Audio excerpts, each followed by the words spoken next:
quite amazing. Ask not what your Houseboys. can do for you. All right, we're good. Did you arrive yet? Welcome back. I've arrived. It's so hard not to be hyped when that song comes in. I was like holding back. Usually I'm like, yeah. It's like, Parker can't do this every time with me. But welcome. This is the Haas Boys podcast. Yes. My name is Max. I got Parker on my left. Hi. I got Mike on my right. Yeah, you do. And we're here to talk Formula One. Ooh, what are we talking about today? Formula One. Oh, okay, good. That sounds great. I got some stuff to lead off the podcast with. This is a listener. Okay. This is Donald Fritz. He wrote in. Don Fritz. That's a made-up name. Donnie Fritz. I mean, we have to address some of these things. This isn't a question. This is correction. Okay. And I know Mike wasn't feeling well last week. He was kind of coming off the flu or a cold. Yeah, it was. He was kind of delirious. So Tiny bit. There were a few mistakes in the show. Yeah, absolutely. So I'll give you a chance to Clear them. clear them. Actually, so should this we is step one, out of the room and you can just do a full apology to the camera? Yeah. a confessional. Yeah. I'm sorry. We can put a YouTube up that says, "I'm sorry." Yeah. Put you in a big With a fluffy signature. hoodie. Yeah. Put you in a big fluffy hoodie with a messy bun and Yeah. just say, "I'm sorry." Well, the fans are upset. Take it away. Take it away. They have Apologize, every Mike. right. Take it away. We're glad Donald wrote in. He's written in before, which is great. And he says, Gunter has American citizenship. Just listen to the last podcast. So, Our last podcast? yeah, I think we were talking about people that we were trying to think of someone who has American citizenship. Right. And I was like, oh, yeah, we thought of that after we said whoever we were talking about, Zach or something. Yeah. There was also a few other things that were. Yes. Oh, so he is the coolest American. Oh, yeah, Yeah, he yeah, is. yeah, Yeah, okay. good. That's what it was. That's what it was. Seeing that makes I sense. feel like we arrived at that conclusion. Yeah. But what else? that was what he wrote in. But I mean, Hulk- that's not bad for. it was. Hulk started on softs That's in the right. last race, For but the the last wing race. is why he actually fell position. So that was Yeah. my mistake. All of us fall short of the glory of God. And, and we follow Mike because we trust in his knowledge so much. Yeah, but sometimes when you don't feel well. Also, in the first episode, I said it was Toyota and it was Honda before it was Braun. Okay. Oh, So Well, now I just- that Mike has confessed, now that I've Yeah. we I can have give him his points. should we all make a confession now? renovated. Do you want to start? Yeah. You want a confession? A Haas Boys confession. I don't have anything to confess. I haven't made a mistake yet in my life. Oh No, my! just AirPods. Lonely at the top. Just the AirPods thing. Got it. We got those points. Also, Hulkenberg's age. I also got that wrong. Yeah, I made yeah. reels of those. I publicly acknowledged that Yeah, like you I did did. not know anything. I am the Yeah, F1 noob in this equation. Yes, yes. Let's Okay. welcome. All right, I have an activity Donald. for us. Yeah, Okay, thanks, yes. Donald. Everyone write in your questions. I have an activity for us. This is called Hot or Not. Oh. And I have young pictures of team principals for you guys. I mean, if you guys can guess what they are, then that's great too. But then Okay. but then tell me hot or not. And Well, it's one or the other. How young are we talking, Max? Because this might get weird. It's gonna get weird. It's age appropriate. Okay, good. I Okay. hope. Yeah. Unless these are deceptive He's pictures. convincing himself. Yeah, this will be fine. This is at least over. According to my 20. standards, One. it's great. Yeah. Okay, first one. Hot or not, and also who is it? Oh, it's Zach. It's Zach. Oh No, my not- gosh. Not for Mike. He's hotter now for sure. A little extra weight, and he got a lot hotter. We'll just put these looks up on the nervous. Instagram for the episode for sure. That's a little boy that doesn't know who he He's is. a little bit nervous. Is that Yeah. the Yeah, picture? he's nervous. Yeah, he is. He's wearing someone else's name on his chest. That's how little he knows about himself. Yeah, he hasn't even sold his first ad yet. I so know, but he hasn't maybe gotten we his see the mojo. origins though. Oh, yeah. Okay, next He's like, one. I could just wear ads on my body. I mean, next one. I mean, like I said, Yo. these are the youngest pictures I could find in the quick research. This isn't a principal, but That's definitely Lawrence do you know who this Stroll. is? Yeah, Wow. Why does he look older? it does. He does seriously kinda he looks older. older and he looks super gross. Yeah, he does. He He's looks like this sweaty, half-smoked cigar, like, Yeah. and I told him if he ever comes back here, he's got a It is bullet very to like paint. Brooklyn gangster vibe. Yeah, Right. it does. It does. Yeah. So you said not. Yeah. Okay. Yeah. All Unless right. anyway. Yeah, why? I mean, he seriously looks younger Next now. one. Is that He Frederick? looks the exact same. He looks Yeah. the same. It's See, I don't know how hot old this as hell. is, but it's He's pretty French. old. It's probably like 20 years old. Yeah, French don't So crack. hot? You said hot? Yeah, he's Phil hot. Collins there. French so hot right He's now. like- He is kind of Phil Collins. yeah. Okay, He just next sits one. down at the I mean, piano and busts out Tarzan, and I mean, that's what guys. I expect from Fred. Toto. Oh yeah. He's a He's a handsome babe. devil. Yeah, That guy's he's a always been handsome a man. hit. There's a reason you can't just wear a freaking turtleneck and be Zach Brown. Like you can only Toto Wolff can pull off a turtleneck. Yeah. Yeah, he looks like he could be like in the Backstreet Boys. Yeah. It's crazy. Yeah. Okay, last one. I mean, it's the oldest I could kind of find. I'm sure there's others if I mean, dug just- deep, It but looks that's like very 2005. It looks the same It is to me Gunter. still because he's Jaguar? just as handsome now. yeah. So Jack, I clipped him out. He's talking to Niki Lauda, or Yes. who's the other guy? He's talking to Niki Lauda. Nikki, Yeah. So when was that, Mike? So that would have been Jaguar. just before Red Bull at Jaguar Ford, and he was technical director of the team. what year? So what year would that have been if you? Oh, Red Bull. geez. It just Mike. looks like a 2006, 2005. I think that's a really good guess, but I'd have to check because I think it was right before or during the economic shuffle collapse okay. of 08-ish period. But I want to say it was like 05, 06 when Ford Jag backed managing out. director until 2003, Oh, so it was earlier. Red Yeah. Bull stepped in and bought Jag sooner? and then Red Bull was 05 to 08. Okay, so 05 is when he officially was Well, it's when Jaguar became. Red Bull. Let's see. So no, he made the purchase in 2004. So Jaguar purchased in 2004.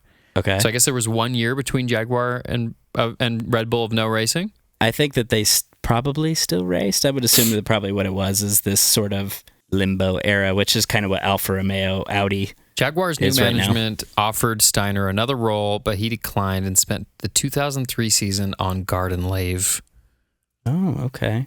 which means that he goes and sits in his neighbor's garden. And he says, Daniel. "I do beg your pardon, but I am in your garden."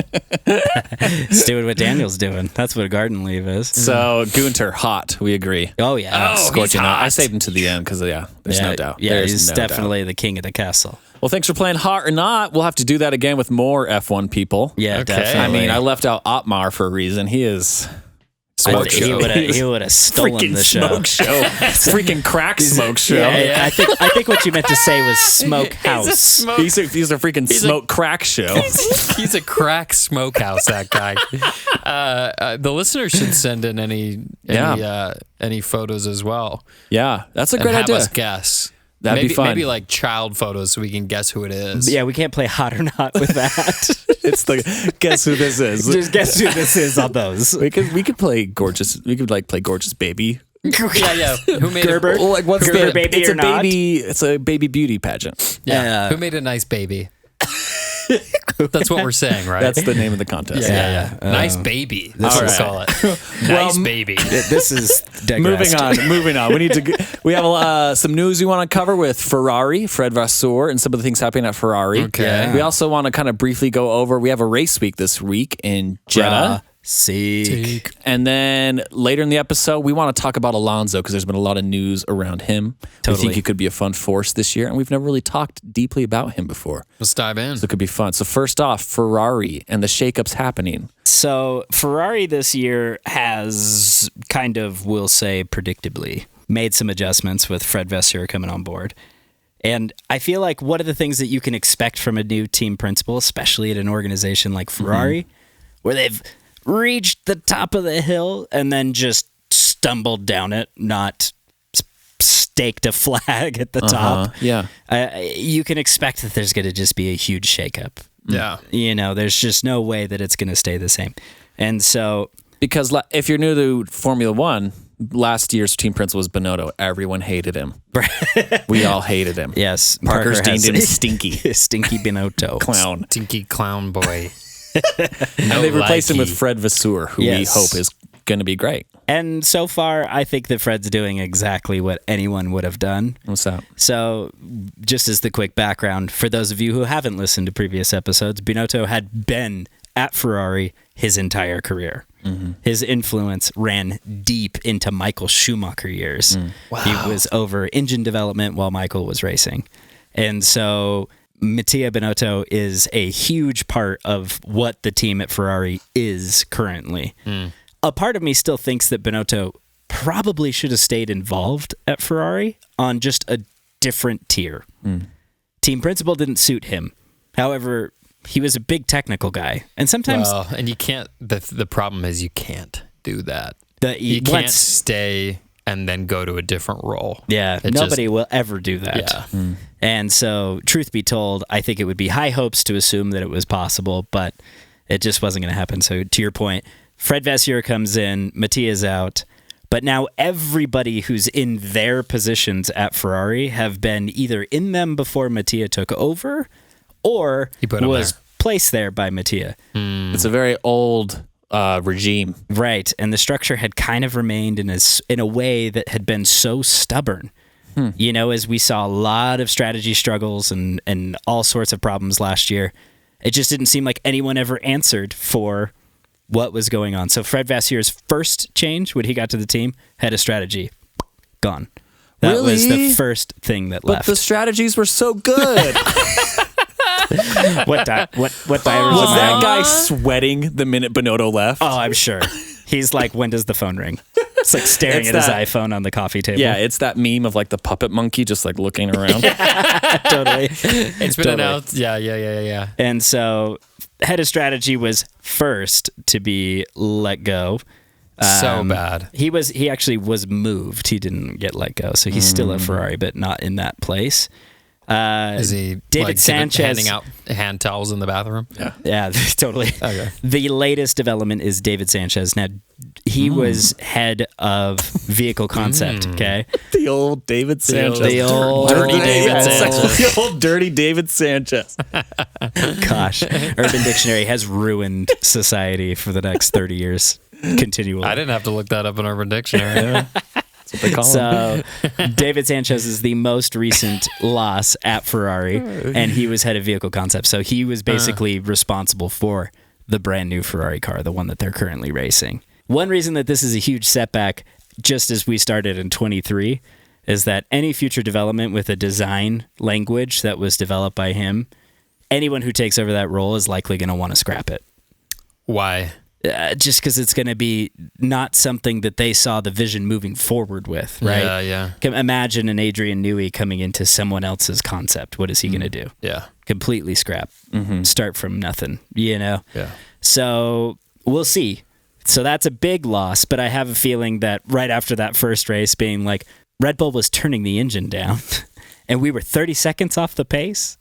And he's just like, that's it. And just out of there. You know what I mean? Like, I can't imagine that with the timing of that was unrelated, you know? Yeah. And then executive race manager was also let go. So And this has all been during the break. this has all been since Binotto left, and now Fred has taken over. So Right. there are 5 of the executives of Ferrari that are gone.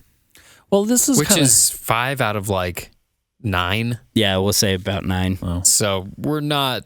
Yeah, we're kind of in the woods here. this is Yeah. kind of like we talked about this last year. For like, if you were running a F1 team like a business, and you were to come in and like, we're getting rid of the weak points. Yeah. Your team isn't working. You have bad employees. You get Yeah. the Bobs from Office Space. Yep. Yeah. What is it that you say you do here? Yeah. Well, what does he say? I don't know. I just know that line. So like, I see Fred Vasseur as like a boss. Yeah. New boss in a failing company and be like, we have to get back into the black. Right. I'm firing these people. Right. They're not working. Which Well, is smart. That's business. Right. great. And especially when you have the powerhouse that you are at Ferrari, he can hire anybody. Yeah. So I kind of commend... Red Bull seems to have the most hiring power in the world. Don't they just take who they want from other teams? They do, and it's because they have somewhat of that Ferrari mysticism to them, right? But they're in England, which makes them even that much more easy to get people because it's an English-speaking country. It's where most of the Formula One teams are based. To move to Maranello is a big change for somebody who doesn't speak Italian. And so that is a little bit of like an engineering issue for both Haas, Ferrari, also Sauber, who's based in Switzerland. So That's And actually kind of AlphaTauri crazy. is based in I've Italy. never thought Like of a that. little butterfly effect that actually could affect things really majorly if it's between Ferrari and Red Bull, that people think, well, I speak English, I'm going Right. to go to Red Bull. It's like I want to live in England rather than Italy. Yeah. Yeah. It's gorgeous in Italy. Right. Well, I mean, I think Yeah. I'm like, I'd rather live in Maranello, but But like Binotto never speaks English in Drive to Survive. no. He is adamant to speak Italian. Italian. It's like Vladimir Italiano. Putin. Okay. He only speaks Italian. So was it a big deal? I guess because Haas has a headquarters in Maranello, right? Right. That's a big deal then? Yeah, because and keeping in mind as well that like Alpine is a French team, but where is Alpine headquartered? I don't know. In the UK. Oh, And so one of the things that's very interesting is that the teams that are not in the UK are considered the outliers in F1. Because so many of them are. If you remember, there's a Top Gear as a small reference to it. Jeremy Clarkson stands on a hill in England, and he can point from that hill where all the Formula One teams are. Oh. They're that close together. Like all Silicon in Valley. Silverstone area? Yeah, they're somewhat close to the racetrack. Wow. And so I think there's some that might be a little bit more That's remote. crazy. But yeah, it's pretty insane that they're really close together. And again, that's kind of the engineering, like that's the game of shuffling employees that's really simple for Aston Martin to be like, yeah, I'm going to steal some Right. top dogs. Oh, that makes a From lot Red of Bull. sense. It's like They don't have to this- move their family. It's the same commute. Right. It's the same thing in Silicon Valley. Right. Like, look on a map. Apple, HP, Oracle, Facebook. Yeah. They're within like spitting distance. Doritos. spitting distance of each other. Yeah. Doritos, Frito-Lay, Mars Bar, and Nestle. All the big tech companies. All the big ones. In Utah, we have Stofers. Mountain West Foods, Mountain Foods, Mountain West Osmond, Burrito. Real Foods from the Estate. Mountain. The Osmonds. Morton Salt Company. Yeah. Crushing it. All right, anyways. So all that to say that is a big factor in Ferrari's development. And over the years, when they do hire somebody out of the UK or an American or whatever, that does become like a big decision for them. Do I move my family to Maranello? Now, we're not really seeing much crosstalk between Haas and Ferrari. They're right there next to each other. Obviously, they built that auxiliary plant there for their chassis when they became Haas Ferrari, but we're not really seeing interchange of staff from Ferrari to Haas yet. I would expect that to start happening once Haas has a little bit more performance under their belt, but there's not a lot of interchanging of staff Only happening, initially, right? just because of when they built that factory, a lot of that was sort of the cost cap taking effect with Ferrari. So once they realized, like, oh, you can't spend $400 million, well, how many employees do we need to let go? But how many of them do we not want to let go? Okay, Send them to Haas. I will just let them go to Haas. And so a lot of that development factory for Haas in Maranello was built off of Scuderia Ferrari For backbone. Ferrari. Yeah. Here's a question. So Ferrari with Fred Vasseur bringing in new people, what kind of trickle down will that have to Haas because we share a power unit with them? Right. So far, the power unit It's going to be the same. is the same, and Okay. the people over the power unit are still the same. That hasn't changed. Again, Binotto was very involved in the power unit up to this point, and so there is a big change at the top of that structure. But at the same time, we're not seeing anything too massive there. Plus, the power unit changes in 26. So, and with that being kind of frozen for now, the main idea is just reliability gains as opposed to horsepower, which every team will gain horsepower just because that's the nature of it. So, but yes, to your point, the power unit seems less affected. This is more on the chassis side so far. Well, that's cool. Cool stuff coming out of Ferrari. I'm excited to see where that team goes. Yeah, for sure. I think it's unfortunate that we won't probably see the fruits too quickly. We got to. Yeah, we want them to come We want real that fast. competition. But also, actually, maybe just as a quick note, as we change subjects, Okay, yeah. I feel like we can't not talk about Mercedes' letter to the fans. Oh, yeah, this was big news. Did you see this? I'm going to play the role of everyman here. Okay. Max, I would kind of want to hear your take on this first. Tell before us. I say I don't know anything. if I read it. Tell me what happened. I can paraphrase what I think I read. Yeah, go for it. I think that's all that matters. I mean, Mercedes basically wrote a letter to all their fans apologizing for their poor performance and the way they've engineered the car, and then they're going to make changes going forward. And it also came at the same time Lewis was kind of bad mouthing Mercedes for not listening to him. Right. Which is kind of like going against what we've learned about Mercedes, like they work as a team, everything is a team effort. Right. So Lewis to be kind of like outspoken against Mercedes is interesting. I was talking with a Mercedes fan. We were talking about the team principles. But what I like about this, I'll just say this, I guess, first. What I like about it is that if you look at what Bonota was doing last year, it was like they were failing and making bad calls, and he wasn't admitting any fault or wrongdoing. Ferrari makes no mistakes. I think Zach Brown, I don't know if he's kind of done anything. Yeah. But Toto Wolff is like, okay, we've made a mistake. We recognize it. We're going to fix it. It's like, that is incredibly different. It's incredible, and it's incredibly different, and it's very cool. But I also, just to echo what I said last episode, which is, we've known this. Yeah, the car was bad last year. It's been bad since race 1 of last year. What, like genuinely, what happened? Did they think it was good?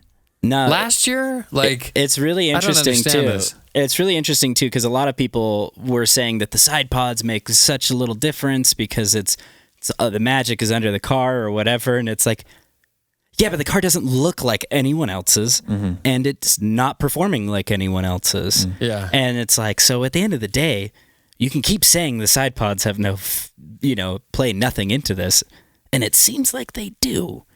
And so I agree with you. It seems as though this was kind of an obvious call before we even got to the track this year. Yeah, it's funny. It's just odd to me that Lewis is saying all the, and not to get too conspiracy about it, but it's like, why now? Why is Lewis all of a sudden ready to bring down the hurt on his team, and they're announcing we're so sorry? It's like nothing changed. Right. Yeah. Like their performance did not change over the break from last year. So what is this, if you want to be conspiracy theory, like what's the move about? Like how are they changing hearts and minds by doing it in this way?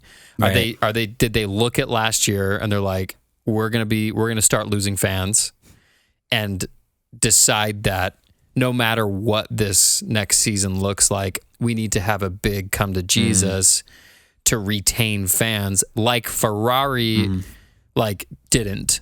Ferrari has gone through all of this season of failure and has never made an admission to their fans. Yeah. And maybe they know something that Ferrari doesn't. They're like, well, let's have this big come to Jesus moment. Lewis has a fit, and then that'll buy us some time. I don't know. Does this mean that Mercedes fans are fickle and just bandwagon? Maybe. I mean, Haas fans are loyal, and we stick with Haas. And Ferrari fans are pretty loyal too. They are. Well, and Mercedes fans just like, who's winning? Country. Mercedes? Right. Not anymore. Who's winning? Right. And they go to Red Bull. Yeah, I mean, exactly. I think of all the people that I've heard talking about Maybe that's Mercedes, what it is. And I'm like, is that why is Lewis a bandwagon fan? Yeah. Is he putting seeds of doubt out so another team can pick him up? A part of me almost... I mean, we made a joke about him joining Red Bull on our Instagram and on Reddit. He's sliding into Horner's DMs and into his life. He's just sliding into his life.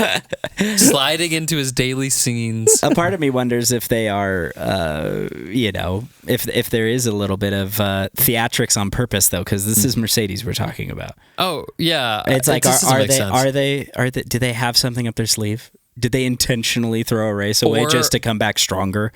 Just because that way they could be like, for real, we're the best team.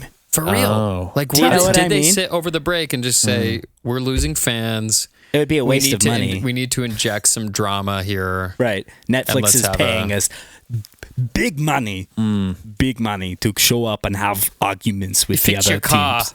If we got a fun competition out of nowhere with Red Bull, I'd be happy about it. Great. I'll take it. Great. Kind of launching into a new little topic. It is race week. Race week. I don't know if you've ever talked about it's Jeddah before, right? We have Jeddah. Yeah. That's what's happening this week. Is it? Question. It's a night race. No. Oh, yeah. Yeah. Is it? Yes. Is it? How new is Jeddah This is its It's been third around race. for thousands of years. That was a dumb question. Of course. It's its third race. Okay. So this is the one I was thinking. That's like it's new. It's pretty very new. Yeah. They've made changes to the track. And let's not forget about last year. Yes. Wow. Yeah. Why? What was last year? A literal Missile. warfare. Oh, this was where the war was happening. Yes. Actual warfare was Yeah. happening. Where there was a strike on an oil facility Missile strike.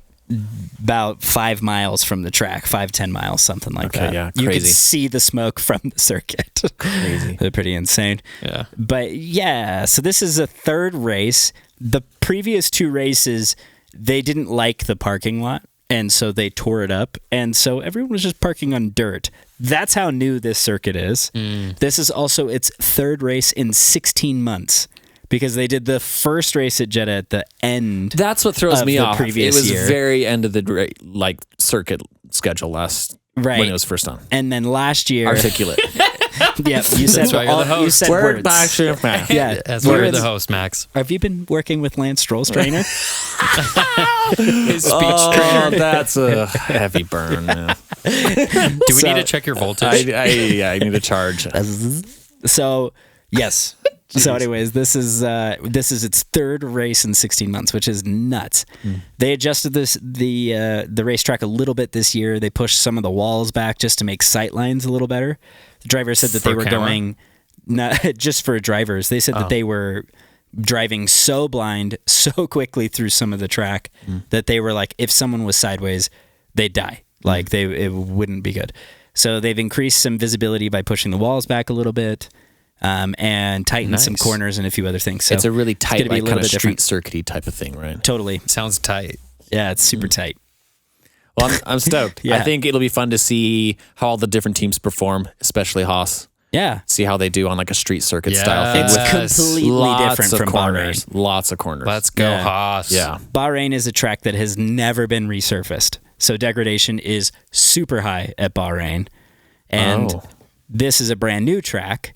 Grip level is going to be different. It doesn't have super long straightaways. It's mostly a curvy, turny track. Yeah. So we could see a completely different race from what we saw last week. Do we have any inkling of how Haas can perform? Well, I honestly, it's Or is it just just tough up in to the air? say. Yeah, because it's Or- like right now we don't know what kind of car likes the high grip corner. It could be Red Bull. But we are historically good on street. Yeah, that's true. Well, this will be exciting. Yeah. Yeah, make sure you tune in somewhere to watch the race. And if you haven't seen a race, this will be a fun night race. So you might be able to see it at a good time. Yeah, for those of you that are holding out, and we know that you're out there because we're talking to you. We know that Yeah. there's a lot of listeners that we have that actually just listen to the podcast and watch highlights and haven't watched an entire race. Sam. Great first, great first race. Yeah. Tune in on what? I don't know. ESPN too? Yeah, I watch it on ESPN. ESPN2 and ESPN or whatever. Yeah. Yeah, but you can get through YouTube or Yeah, there's Hulu. Yeah, like the F1 app is like pretty Yeah, if you decent pony and up for pretty the cheap. F1 app, yeah. Yeah. Get a free trial. Give it a shot. Yeah. Yeah, Tubi. Tubi. Oh, Tubi. I've never used. In- All of Industry these leader. things, all of these platforms sponsor us.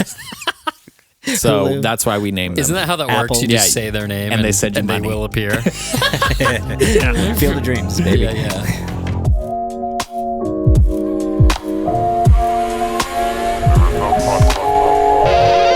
All right. Well, shifting gears, we want to. Yep. Shifting gears, what we want to do is we want to talk about Fernando Alonso. Fernando. Ooh, he's just a spicy, He's fun so- Spanish guy. So spicy. I don't know tons about him. What I've gathered is that he can be like tough to work with. I've also seen a lot the of highlights. toughest to work with, right? I guess. Yeah. Like, I don't know. George Russell's up here. Not because he's difficult, just personality And wise. it's just hard. tough. It's not It's not that he's hard to work with. It's just hard. It's mostly like behind closed doors stuff. I got it. We'll try and put. There's this F1 posted a video of like the drivers getting on the shuttle for the driver parade. Did I show you it? I think I did. And George Russell's do? like has this swagger as he's getting on the thing. And he's in the front, and then he has his shades on, and then he even does like a little like a like a shoulder shimmy. Oh, and he's next to yeah. Carlos Sainz, I feel. And Carlos Sainz is just naturally cool. Yeah. And George Russell feels like he's almost doing the Tobey Maguire finger guns as he's getting on this thing. I was like, guys, what is that? He's just hard. They don't have cool classes in England. No, they don't. It's not for him. The coolest guy he can think of is like Rowan Atkinson.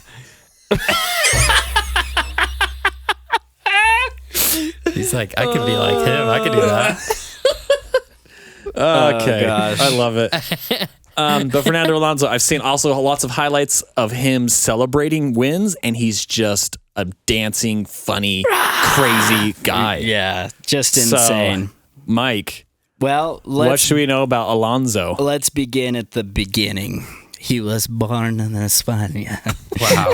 For España. Interesting. Por favor. He's a very España. Where in España? I don't know. Somewhere in Spain, somewhere important. It's actually important for Spanish people. Okay, let's find out. Let's see. He was born, nationality, Spans. Oviedo. Oviedo, yes. Began kart racing at the age of 3. So, jeez. Yeah, real early. He's been racing so long. 3? Yeah. How do you put a 3-year-old in a go-kart? Whoa. They have some really cool footage, actually, of Fernando when he was like a toddler in a go-kart. It's insane. Crap, man. And like, I don't know how, he's probably he's a little older than me. He's 40-something. He 41 spent, right now? He spent years of his motorsport career wetting the bed. Right. Yeah. That's incredible. Right. And so he's born in 81. If he's anything like me, he spent like a good 15, 16 years. You were that friend that showed up at sleepovers with a sleeping bag? Just a garbage bag. to put inside the sleeping bag. Oh, good. Protective sleeve. Yeah, they were like, we're not going to let you wet this We're down. We're not let you near any porous surfaces. Yeah, so Fernando was wetting his cart at the age of 3 as he began racing. And kind of another thing that's interesting too is that there is a really good docuseries that they did with him on Amazon Prime. Oh, and they only did a couple of seasons, and I think they only did 2. But it was still really cool to watch. It did Dakar with him and a few other things that like Indy 500 stuff. Because the thing about Alonso is he's just dying to race anything all the time. Right. Yeah. So he's done some cool endurance racing, long, crazy rally racing, and he's done Dakar. He's won Le Mans. He's won Daytona, Rolex 24-hour of Daytona. Has competed in the Indianapolis 500. Was top 3 when his Honda engine gave up. In Indy 500. Wow. Yeah, his engine gave out. And here's what was amazing is that during the Honda period of McLaren, Honda and McLaren had kind of come to this understanding that the car was struggling. And so Fernando said, fine, whatever. This year, I'm going to skip Monaco and I'm going to run Indy 500. And you're going to let me do that. And McLaren said, okay. And Formula One. Wow. And so he missed Monaco. They had someone sub in for him. Just because he's like, that'll be a crap race. It's just because of the engine. We're not competitive. It doesn't matter. So it'd just be a crap race. So it just won't matter. What year was this? Oh gosh, I could figure that out. Actually, I'm sure that's crazy. We need more of that. Yeah. Just I want to drive. Yeah.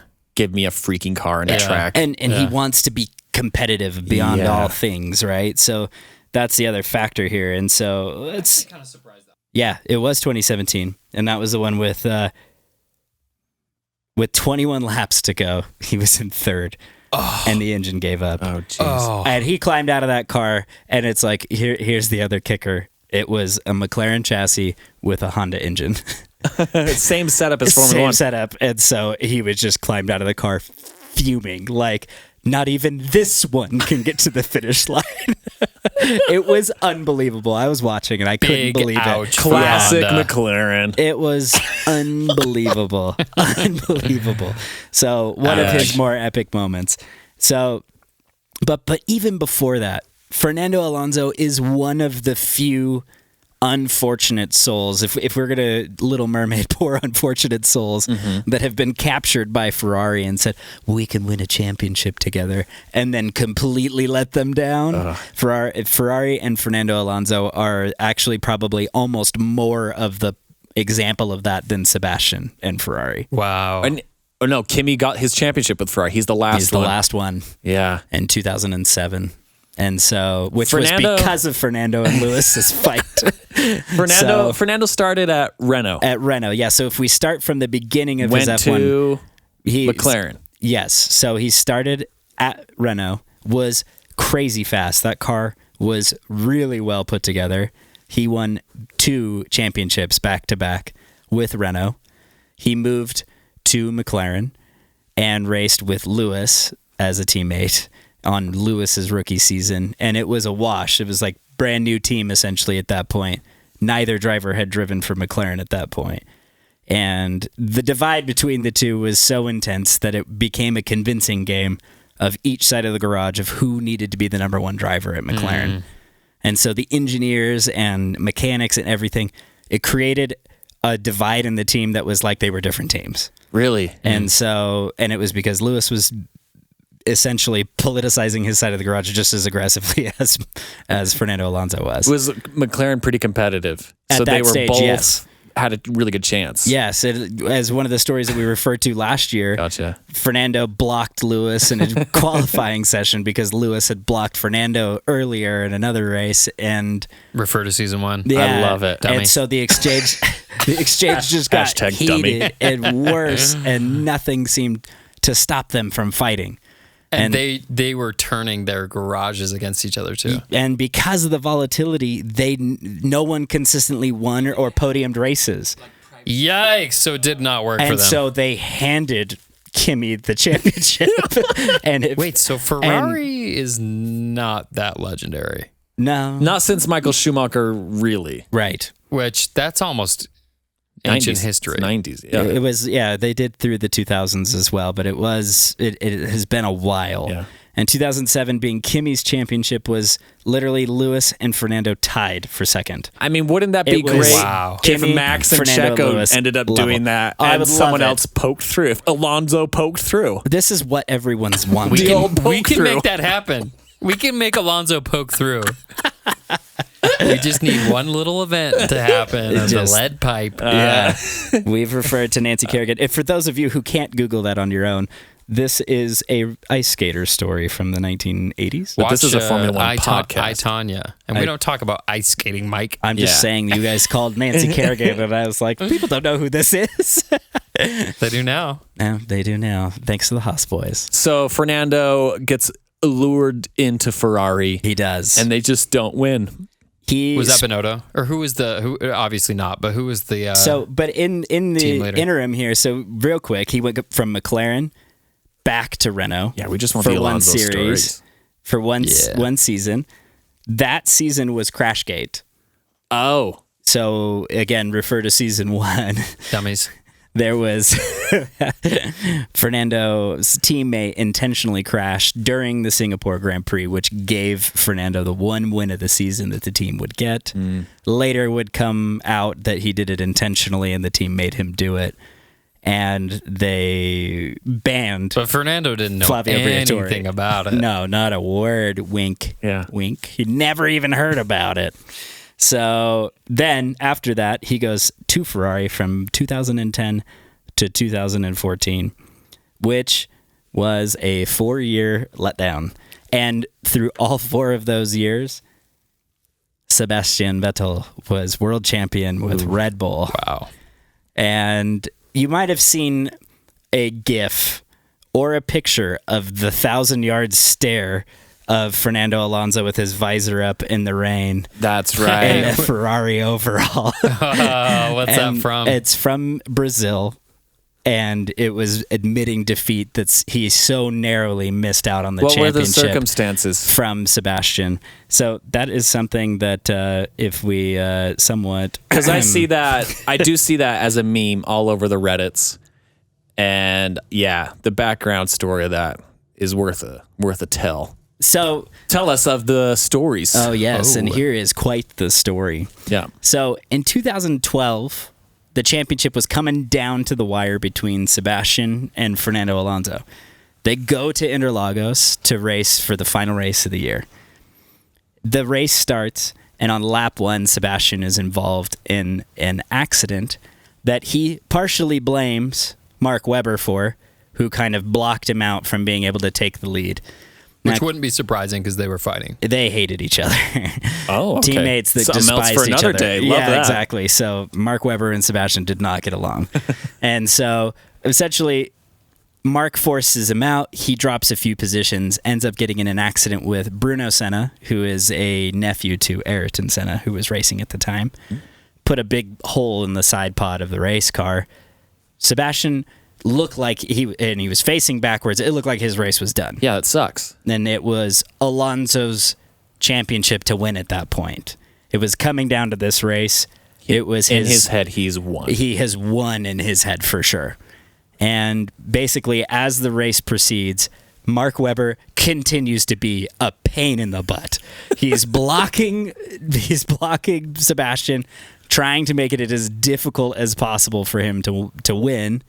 And Fernando gets past Mark with a breeze. He doesn't block him, doesn't do anything. Oh. And then he's holding up Sebastian, trying to ruin his race. Goes 3 wide with him at one point.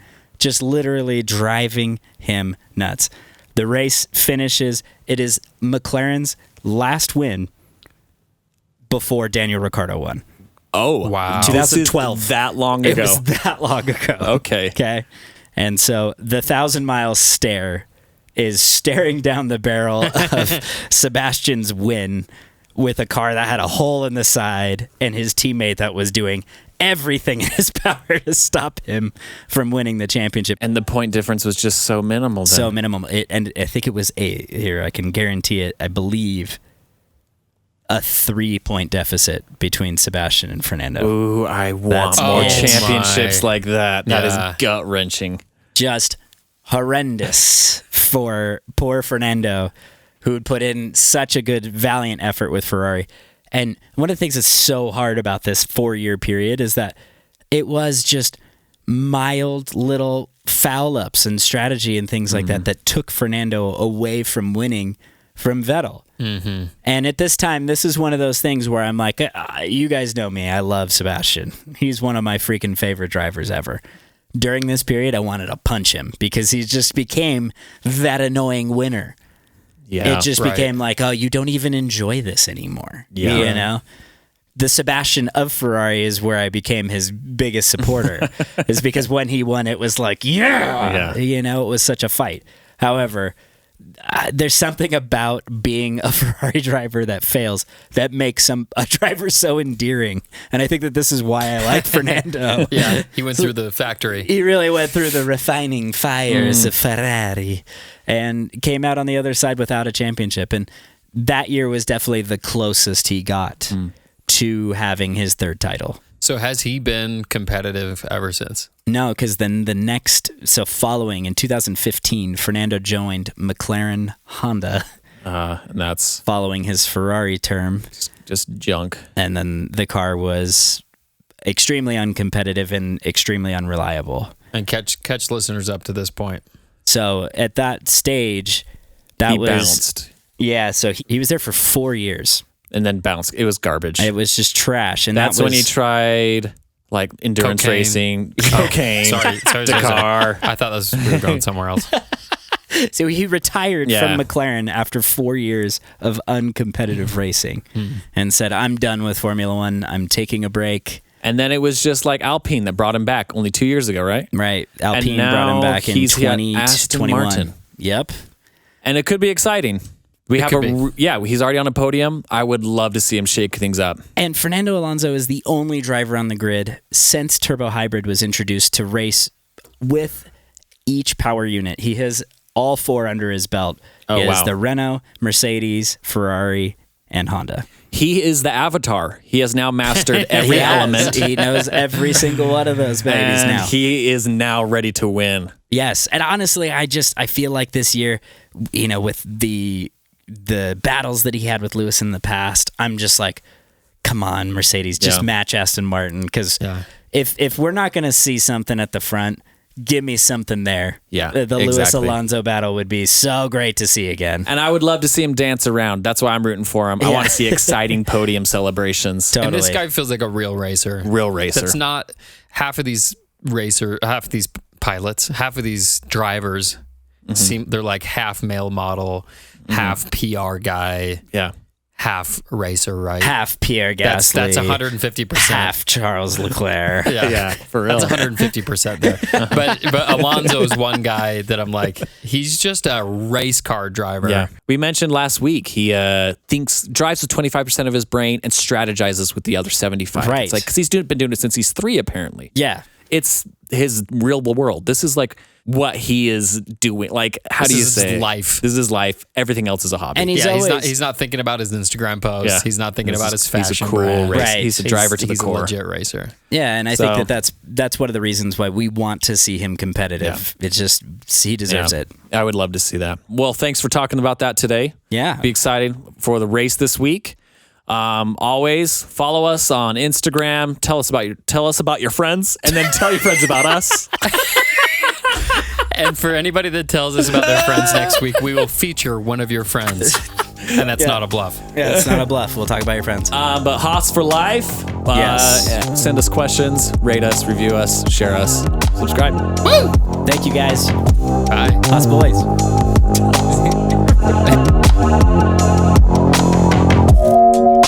One small Podcast. man, one giant leap.